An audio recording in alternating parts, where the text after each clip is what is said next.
Okay, this is the albino speaking.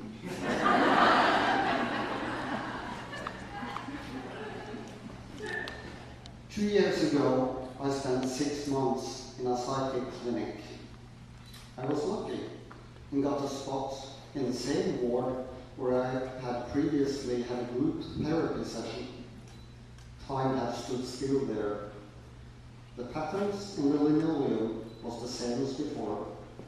The walls were still a sallow green and bare. The sounds and smells were the same. Martin was still sitting in his rocking chair, knitting. He'd been knitting the same scarf for 18 years. He stored his shockingly long creation in a tall wicker basket with a lid. Martin nodded at me, as if I'd just stepped out for a second to grab a coffee. We'd never spoken to each other, and yet he recognized me, and I suppose considered me a kind of a friend. Even my mother didn't know I had been admitted.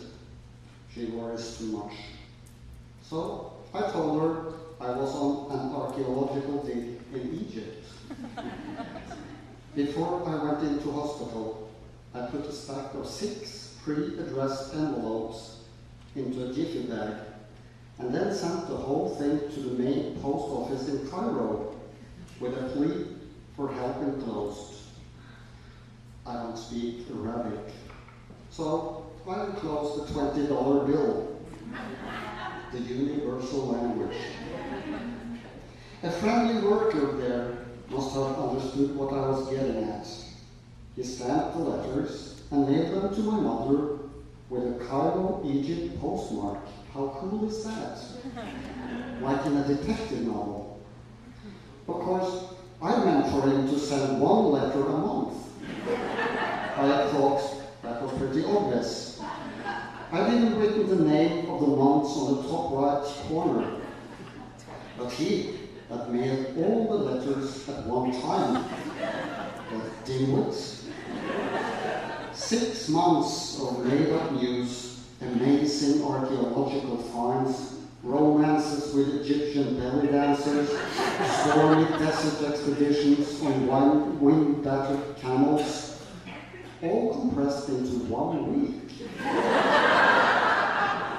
It says something about my imaginative abilities and my mother's naivete that I managed to explain the whole thing away. She can't have been completely sober. Therapy helped me get back on my feet. A hospital has its routines, and for me, they were pegs to hang my existence on. There was nothing exotic about my condition, no amusing Napoleonic illusions, no voices in my head. Just a life in gray and black darkness. But I'm better now. Thank you.